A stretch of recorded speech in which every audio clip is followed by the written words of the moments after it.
નમસ્કાર દર્શક મિત્રો, આપ નિહાળી રહ્યા છો N24 ગુજરાતી। તો નજર કરીશું આજના મહત્વના સમાચાર પર। ભરૂચ રેલવે સ્ટેશન ખાતે અદ્યતન ડિજિટલ લોન્ચ અને કન્વેન્શન સેન્ટરનો ભવ્ય લોકાર્પણ સમારોહ। ભરૂચ શહેરને રેલવે સુવિધાઓના ક્ષેત્રમાં વધુ એક મહત્વપૂર્ણ ભેટ મળી છે। ભરૂચ રેલવે સ્ટેશન ખાતે મુસાફરોને આધુનિક અને સુવિધાસભર સેવાઓ ઉપલબ્ધ કરાવવા માટે નિર્માણ કરાયેલા અદ્યતન ડિજિટલ લોન્ચ અને કન્વેન્શન સેન્ટરનું લોકાર્પણ ભરૂચ નર્મદા લોકસભા બેઠકના સાંસદ મનસુખભાઈ વસાવાના હસ્તે કરવામાં આવ્યું હતું। આ પ્રસંગે યોજાયેલા સમારોહમાં રેલવે વિભાગના ઉચ્ચ અધિકારીઓ, જનપ્રતિનિધિઓ તેમજ સ્થાનિક આગેવાનોની ઉપસ્થિતિમાં ફીતા કાપી અને તકતીનું અનાવરણ કરીને નવા પ્રકલ્પને જનતા માટે ખુલ્લો મૂકવામાં આવ્યો હતો। લોકાર્પણ બાદ મહાનુભાવે ડિજિટલ લોન્ચ અને કન્વેન્શન સેન્ટરની મુલાકાત લઈ ત્યાં ઉપલબ્ધ કરાવવામાં આવેલી અદ્યતન સુવિધાઓનું નિરીક્ષણ કર્યું હતું। નવનિર્મિત ડિજિટલ લોન્ચમાં મુસાફરો માટે આરામદાયક બેઠક વ્યવસ્થા, આધુનિક ડિજિટલ માહિતી પ્રણાલી, હાઈ સ્પીડ ઇન્ટરનેટ સુવિધા તેમજ અન્ય જરૂરી સેવાઓ ઉપલબ્ધ કરાવવામાં આવશે। જ્યારે કન્વેન્શન સેન્ટર વિવિધ બેઠકો, સેમિનાર, તાલીમ કાર્યક્રમો અને જાહેર ઉપયોગના કાર્યક્રમો માટે ઉપયોગી સાબિત થશે। આ પ્રસંગે સાંસદ મનસુખભાઈ વસાવાએ જણાવ્યું હતું કે કેન્દ્ર સરકાર અને ભારતીય રેલવે દ્વારા દેશભરના રેલવે સ્ટેશનોને આધુનિક અને મુસાફર મૈત્રી બનાવવા માટે સતત પ્રયાસો કરવામાં આવી રહ્યા છે। ભરૂચ રેલવે સ્ટેશન પણ વિકાસની નવી ઊંચાઈઓ સર કરી રહ્યું છે અને મુસાફરોને વિશ્વસ્તરીય સુવિધાઓ ઉપલબ્ધ કરાવવા માટે અનેક વિકાસ કાર્યો હાથ ધરવામાં આવ્યા છે।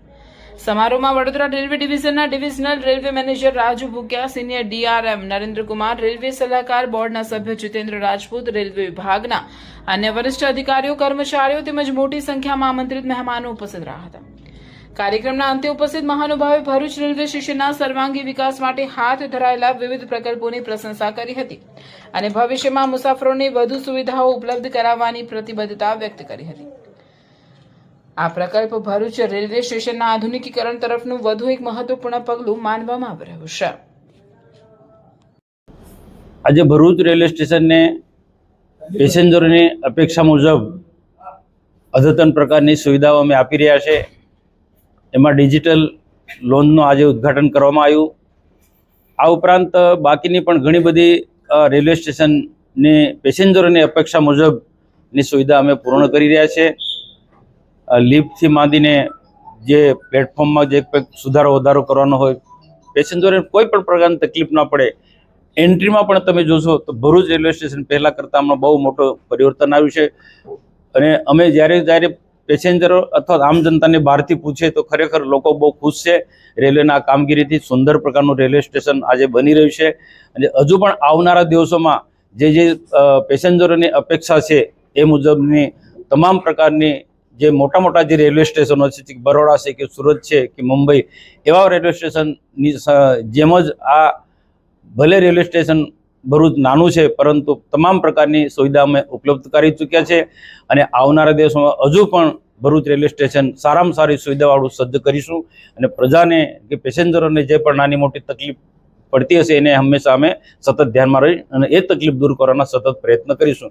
એક બે ટ્રેનના લઈને પ્રશ્નો છે, સતત અમને લોકો રજૂઆત કરતા છે। આજે પણ એન્ટ્રીમાં એક બે લોકો ઇશારો કર્યો, પણ એ જે ટ્રેનોના જે સ્ટોપેજની ખાસ કરીને ઉત્તર ભારત કે યુપી બિહાર તરફના જે લોકોને ખાસ જવા માટેની જયપુર જવાવાળા લોકોને ખાસ જરૂરિયાત છે, એ પણ અમે રેલ મંત્રાલયમાં રજૂઆત કરી છે। રેલ મંત્રી સાથે પણ મારે એક બે વખત એના માટે બેઠક થઈ છે, પણ એ પણ આવનારા દિવસોમાં એ માંગ પણ પૂર્ણ કરીશું।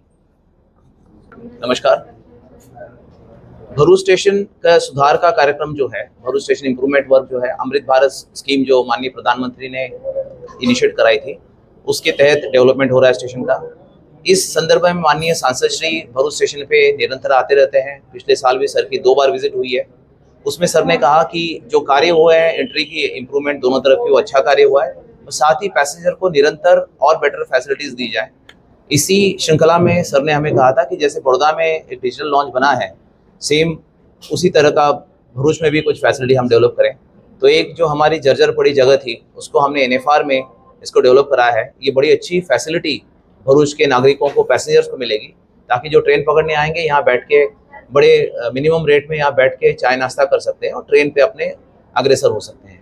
साथ ही बगल में हमने वेस्टर्न का पहला कन्वीनियंस स्टोर भी बनाया है NFR में। तो कुछ चीज़ें ले जानी है ट्रेन में, छोटी मोटी खाने की चीज़ें या टॉवल, बच्चों का साधन है, तो वो हमने शुरू कराया है। वो भी मिनिमम रेट पे लोगों को जो बेसिक रेट होगा उस पर चीज़ें मिलेगी, तो दैट विल बी ह्यूज, काफ़ी कन्वीनियंस हो जाएगा पैसेंजर को। तो इस तरह से भरूच के हम फैसिलिटी बढ़ा रहे हैं। इसका फुटओवर ब्रिज आपने देखा होगा एडवांस स्टेज में है, इसका स्टील लॉन्चिंग शुरू हो जाएगा ताकि हमारा टारगेट है कि इस साल इस फुटओवर ब्रिज को हम शुरू कराएं लिफ्ट के साथ में। माननीय सांसद श्री ने एक भी कहा था, जो कि हमारे इंजीनियर्स ने भी देखा था, कि जो नर्मदा का ब्रिज है ये काफ़ी पुराना है, इसको रिकंस्ट्रक्शन की ज़रूरत है ताकि भरूच में ट्रेन की स्पीडें भी बढ़े। तो ये वर्क सैंक्शन हुआ है। ये कार्य जो है इसकी डिटेलिंग अभी चल रही है, डीपीआर बन रहा है। डिटेलिंग सैंक्शन होके उस हिसाब से ये कार्य भी एक आध साल में शुरू हो जाएगा ताकि हमें जो नर्मदा पे नया ब्रिज भी बन जाएगा। उसके तहत जो है उसका एक और फायदा होगा, यार्ड रिमॉडल होगा, उससे जो प्लेटफॉर्म है उसकी लंबाई बढ़ेगी। जो ये वाला प्लेटफॉर्म है इस पर लंबाई 24 कोच के हिसाब से हो जाएगी ताकि लंबी दूरी की गाड़ियां भी हम यहाँ रोक पाएंगे, तो जो पैसेंजर्स को और फर्दर फायदा होगा। ये जो स्टोर धन्यवाद। उसमें रेलवे का नियंत्रण रहेगा प्राइस रेट में? जी जी, रेलवे का पूर्ण नियंत्रण रहेगा। रेलवे के हमारे कमर्शियल इंस्पेक्टर जो है हमेशा वॉच रखते हैं, जैसे बाकी भी जितने स्टॉल्स हैं, जैसे नजर रखते हैं कि रेट जो है, जो मिनिमम एमआरपी है उसी पे ही बिका जाएगा, और वो चीज़ पे हमारे स्टाफ जो है हमेशा ध्यान रखेंगे।